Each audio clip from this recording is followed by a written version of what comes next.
여러분, 왜 어떤 사람은 같은 월급을 받아도 여유가 있고 또 어떤 사람은 늘 돈이 모자랄까요? 똑같이 노력하고 똑같이 일하는데 결과는 다릅니다. 그 이유는 단순합니다. 아는 사람이 돈을 벌고 모르는 사람이 잃습니다. 오늘은 실제 사례와 이야기를 통해 왜 알아야 돈을 버는지, 그리고 무엇을 알아야 돈을 벌 수 있는지 함께 깊이 파헤쳐 보겠습니다. 어씨 이야기. 서울 외곽에 사는 어씨는 2015년 지인이 추천하는 아파트를 샀습니다. 그는 이 동네 사람들이 다 산다니까 오르겠지라는 막연한 생각뿐이었습니다. 하지만 정작 재건축 규정, 세금 혜택 같은 기본 정보를 몰랐습니다. 결과는 참담했습니다. 몇 년 후 아파트 값은 거의 오르지 않았고 대출 이자와 세금 부담만 커졌습니다. B씨 이야기. 같은 시기 같은 단지의 아파트를 산 B씨는 달랐습니다.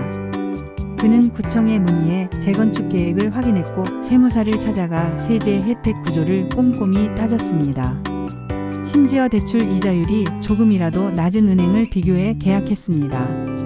결과는 5년 후 B씨는 시세 차익으로 3억 원을 벌었습니다.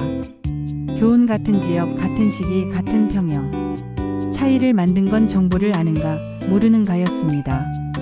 C씨 이야기. C씨는 30대 직장인입니다.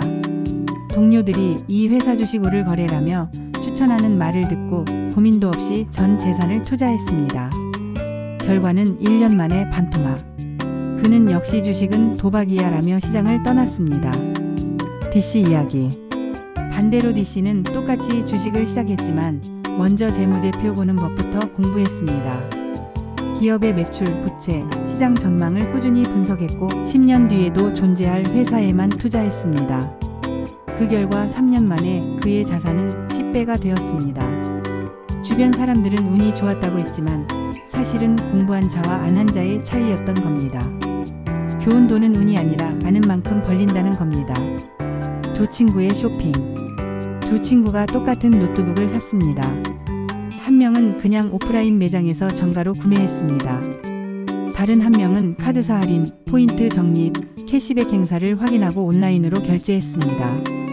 결과는 같은 제품인데 한 사람은 120만 원, 다른 사람은 95만 원에 샀습니다.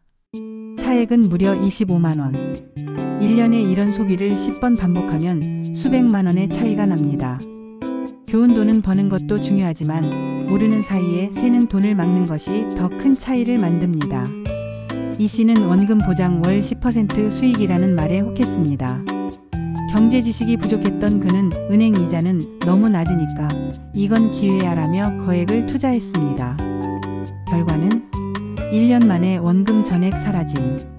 반대로 같은 제안을 받은 또 다른 사람은 기본적인 금융 지식을 갖추고 있었기 때문에 원금 보장과 고수익이 동시에 가능한 상품은 없다는 사실을 알았습니다. 그는 투자하지 않았고 피해를 피할 수 있었습니다. 교훈, 세상은 절대 친절하지 않습니다. 모르면 잃고 알면 피할 수 있습니다. 두 사람의 커피 습관. 매일 아침 카페에서 커피를 사 마시는 사람. 반면 집에서 원두를 사서 직접 내려 마시는 사람. 앞으로 10년 동안 두 사람의 차이는 얼마일까요? 매일 5,000원 365일, 10년 1,825만원. 여기서 중요한 건 커피를 마시지 말라가 아닙니다. 돈의 흐름을 알고 습관의 결과를 아는 사람이 결국 여유를 가진다는 사실입니다. 한 유튜버는 알고리즘 원리를 모르고 영상을 올렸습니다. 주제도 제각각, 썸네일도 대충, 키워드도 고려하지 않았습니다. 결과는 몇 달 동안 조회수 100을 넘지 못했습니다. 반면 또 다른 유튜버는 시작 전 검색 키워드, 트렌드, 시청자 관심사를 철저히 분석했습니다. 그리고 그 결과 영상 하나가 알고리즘을 타면서 수십만 조회수를 기록했고 광고 수익까지 이어졌습니다. 교훈, 같은 플랫폼, 같은 영상. 차이를 만든 건 알고 시작했느냐, 모르고 시작했느냐였습니다. 심리학적 관점, 돈을 아는 사람들의 태도. 공통점, 질문을 멈추지 않는다. 왜? 를 묻는 습관. 공통점 기록한다. 지출, 투자, 소비 습관을 기록하며 패턴을 파악. 공통점, 사람과 정보를 연결한다. 경제 공부 모임, 커뮤니티, 전문가 의견 활용. 돈은 단순한 수단이 아니라 삶을 읽는 언어입니다. 오늘 우리가 살펴본 사례는 결국 하나로 모입니다. 알아야 돈을 번다. 부동산, 주식, 소비, 사기 습관, 온라인 수익. 모두 같은 원리입니다. 아는 사람은 기회를 잡고 모르는 사람은 손해를 봅니다. 이제 선택은 여러분에게 달려 있습니다. 여러분은 돈 때문에 가장 크게 손해봤던 경험이 있나요? 아니면 작은 정보를 알아서 이득 본 순간이 있었나요? 댓글에 경험담을 남겨주세요. 다른 시청자들에게도 큰 도움이 될 겁니다. 앞으로도 돈과 삶에 관한 진짜 이야기를 전해드리겠습니다. 구독, 좋아요, 알람 설정은 여러분의 경제적 자유를 지키는 가장 빠른 방법입니다.